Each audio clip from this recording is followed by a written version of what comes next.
باللہ من الشیطان الرجیم بسم اللہ الرحمن الرحیم رب اشرح لی صدری ویسر لی امری واحلل عقدۃ من لسانی یفقہوا قولی۔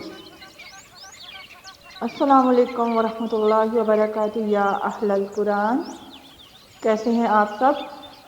اللہ پاک آپ کو ایمان، صحت اور تقوی کی بہترین حالتوں میں رکھے اور آپ کی طرف بڑھنے والے ہر شر کو خیر میں بدل دیں، آمین یا رب العالمین۔ بہت پیاری حدیث مبارکہ ہے کہ نبی کریم صلی اللہ علیہ وآلہ وسلم نے فرمایا، جس نے قرآن پڑھا، اس کا علم حاصل کیا اور اس پر عمل پیرا ہوا، اسے قیامت کے دن نور کا ایک تاج پہنایا جائے گا جس کی روشنی سورج کی روشنی کی طرح ہوگی، سبحان اللہ۔ اور اس کے والدین کو 2 ایسے لباس پہنائے جائیں گے کہ ساری دنیا بھی ان کی قیمت کے برابر نہ ہوگی، سبحان اللہ۔ تو وہ عرض کریں گے ہمیں یہ لباس کس وجہ سے پہنایا گیا ہے؟ تو انہیں جواب دیا جائے گا، اس لیے کہ تمہارے بیٹے نے قرآن پڑھا اور اس پر عمل کیا تھا، سبحان اللہ۔ یہ صحیح حدیث ہے۔ اللہ پاک کتنے پیارے ہیں، کتنے مہربان ہیں کہ نبی پاک صلی اللہ علیہ وسلم نے ہمیں یہ خوشخبری سنائی کہ جو بھی قرآن پاک کا علم حاصل کرے گا اور اس پر عمل کرے گا، نہ صرف اس کو ایسا نور کا تاج پہنایا جائے گا جس کی روشنی سورج کی روشنی جیسی ہوگی، بلکہ اس کے والدین کو بھی بیش قیمت لباس پہنایا جائے گا، سبحان اللہ۔ ایک ایسا لباس جس کی قیمت دنیا میں کسی بھی چیز کے برابر نہیں ہوگی، سبحان اللہ۔ لہٰذا خود بھی قرآن پاک سیکھیے اور اپنی اولاد کو بھی سکھائیے تاکہ کل وہ ہمارے لیے صدقہ جاریہ بنے، انشاءاللہ، آمین یا رب العالمین۔ ہمارا آج کا سبق ہے مد اصلی۔ سب سے پہلے ہم یہ جانیں گے کہ مد اصلی کیا ہے۔ جیسا کہ ہم جانتے ہیں کہ مد کا مطلب ہوتا ہے کھینچنا یا لمبا کرنا، اور اصلی کا مطلب ہوتا ہے اصلی حالت تک، یعنی حروف کو ان کی اصلی حالت تک کھینچنا یا لمبا کرنا مد اصلی کہلاتا ہے۔ اب مد اصلی میں کیا کیا ہوتا ہے؟ یاد رکھیے، مد اصلی میں 3 حروف ہوتے ہیں اور 3 حرکات ہوتی ہے۔ وہ 3 حروف کون سے ہیں؟ وہ حروف مدہ ہیں، یعنی کہ الف مدہ، واو مدہ اور یا مدہ، اور 3 حرکات یعنی حرکات مدہ ہیں، کھڑا زبر، کھڑی زیر اور الٹا پیش۔ یہ 6 چیزیں، 6 حروف، 6 پوائنٹس یہ پورے ہوں گے تو مد اصلی ان کو کہا جائے گا۔ یعنی مد اصلی میں 2 چیزیں آتی ہیں، حروف مدہ اور حرکات مدہ۔ ان کو جب کمبائن کہا جائے تو کمبائن ہم کیا کہیں گے؟ مد اصلی۔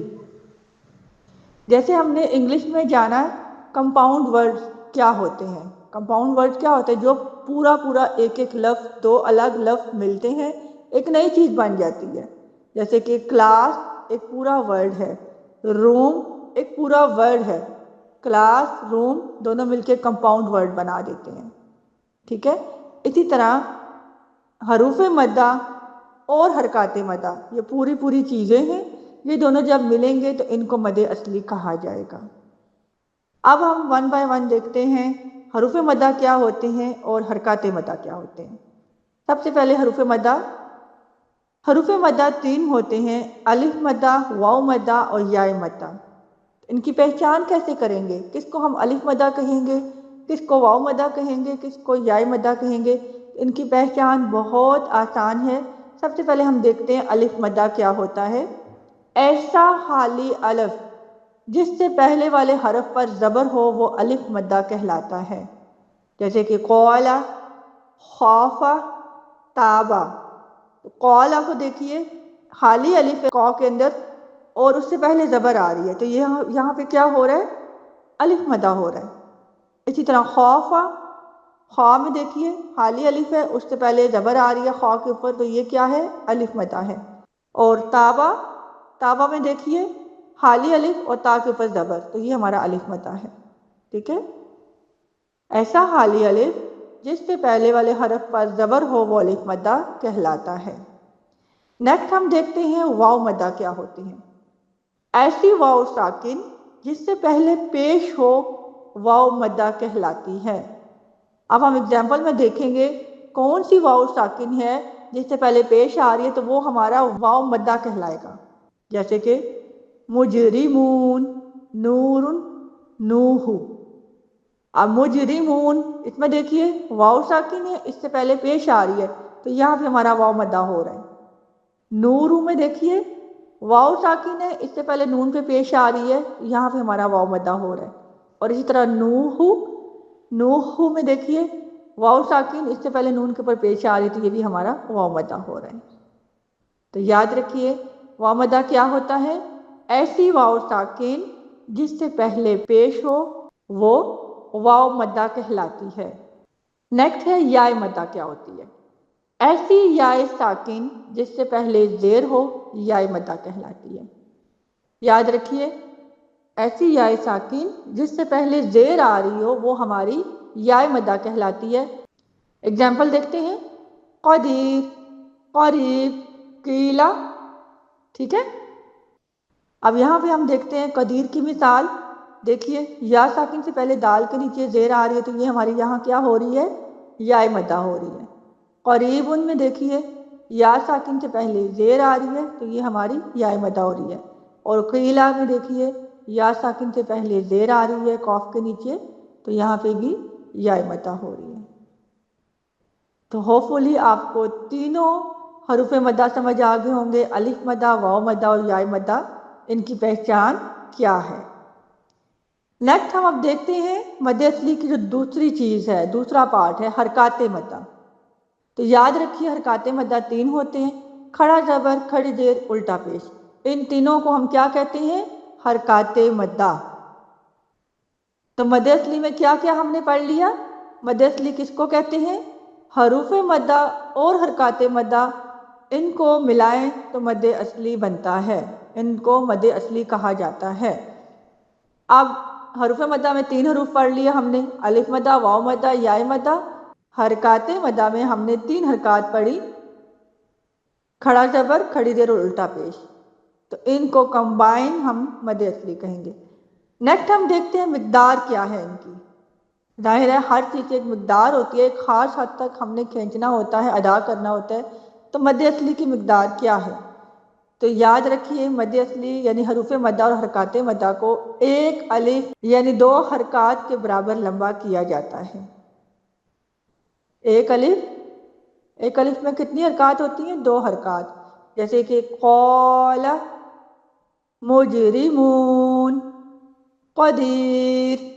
اب دیکھیے میں نے الف مدہ میں قال اس کو ایک الف اتنا لمبا کیا، مجرمون مون اس کو ایک الف اتنا لمبا کیا، قدیر اس کو ایک الف جتنا لمبا کیا. اور اسی طرح کھڑا زبر کی مثالیں کیا ہوں گی؟ آدم، ایک الف جتنا آپ نے کھینچنا ہے کھڑا زبر کو، یعنی دو حرکات کے برابر. آدم، آمن. اسی طرح کھڑی زیر کی مثال کیا ہوگی؟ بھی، رسولی ہی. تو جو ہا کے نیچے کھڑی زیر آ رہی ہے اس کو آپ نے ایک الف جتنا کھینچنا ہے. اور الٹا پیش کی کیا مثال ہوگی؟ رسولہ، جنودہ. ٹھیک ہے. تو یہ آپ نے اپنی ایگزامپل میں دیکھنا ہے اور ان کی ادائیگی کرتے وقت آپ نے ایک الف جتنا ان کو کھینچنا ہے. حروف مدہ کو بھی ایک الف جتنا کھینچنا ہے اور حرکات مدہ کو بھی ایک الف جتنا کھینچنا ہے. آگے ہم دیکھتے ہیں مد اصلی کی استثنائی صورت کیا ہے، مطلب ایکسیپشنل کیس کیا ہے، کہاں پہ یہ رول اپلائی نہیں ہوتا. ایک ایسی جگہ جہاں پہ یہ رول اپلائی نہیں ہوتا اس کو استثنائی صورت کہتے ہیں. جیسے کہ قرآن مجید میں جہاں بھی لفظ انا آ جائے، یاد رکھیے اس کو پڑھتے ہیں انا، انا ایسے نہیں پڑھنا، الف مدہ نہیں کرنا، یہی استثنائی صورت ہے.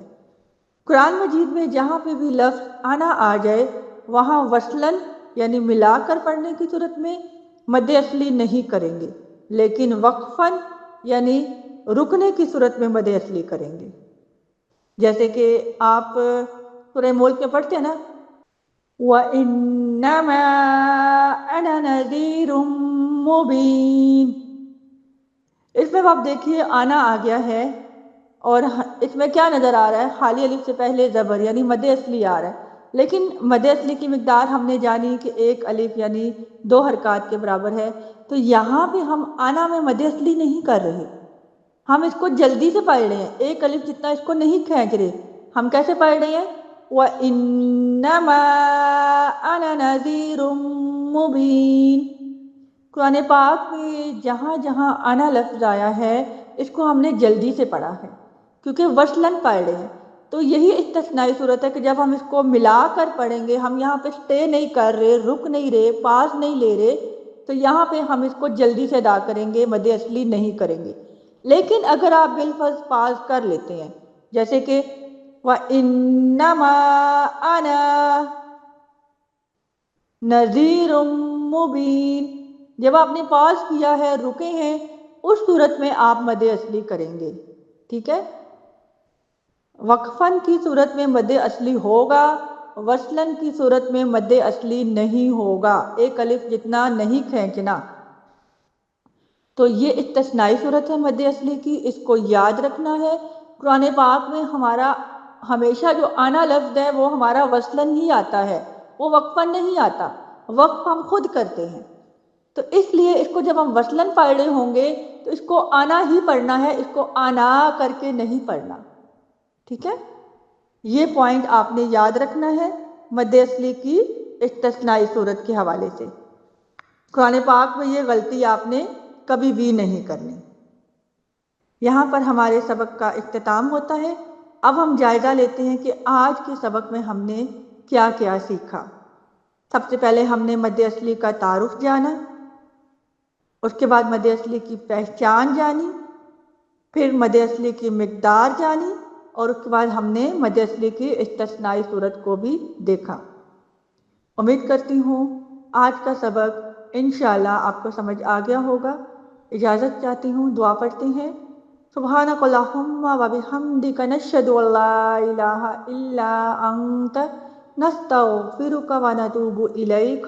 السلام علیکم ورحمۃ اللہ وبرکاتہ.